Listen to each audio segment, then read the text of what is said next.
oocyte develops slender spindle-like haploid cells called sporozoites with the division of the nucleus through the process of meiosis and development through mitosis.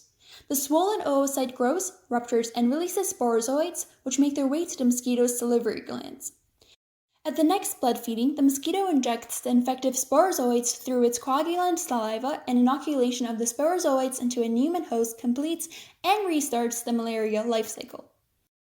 Malaria is a serious and sometimes fatal disease caused by a parasite that commonly infects a certain type of mosquito which feeds on humans. Although malaria can be a deadly disease, illness and death from malaria can usually be prevented. Nearly half of the world's population lives in areas at risk of malaria transmission in 87 countries and territories. Poor people living in rural areas who lack access to healthcare are at greater risk for this disease. As a result of all these factors, an estimated 90% of deaths due to malaria occur in Africa, south of the Sahara. Most of these deaths occur in children under the age of 5 years.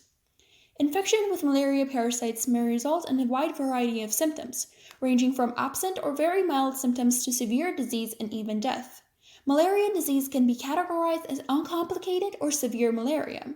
Symptoms of uncomplicated malaria are often similar to those of the flu and include fever, chills, sweats, headaches, nausea and vomiting, and body aches. Symptoms usually appear between 1 to 4 weeks but can take up to a year to develop depending on the type of malaria parasite and previous existing conditions. Different time periods may occur. In severe malaria, infections are complicated by serious organ failures or abnormalities in the patient's blood or metabolism. The manifestations of severe malaria include the following. In the nervous system, cerebral malaria can cause abnormal behavior, impairments of consciousness, seizures, coma, or other neurological abnormalities.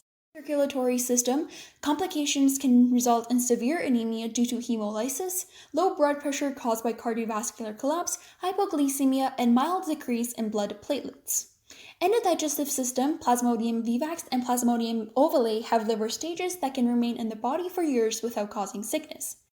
Hyperreactive malarial splenomegaly occurs infrequently and is attributed to an abnormal immune response to repeated malarial infections.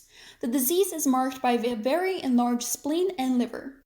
In the excretory system, nephrotic syndrome can result from chronic or repeated infections with Plasmodium malariae.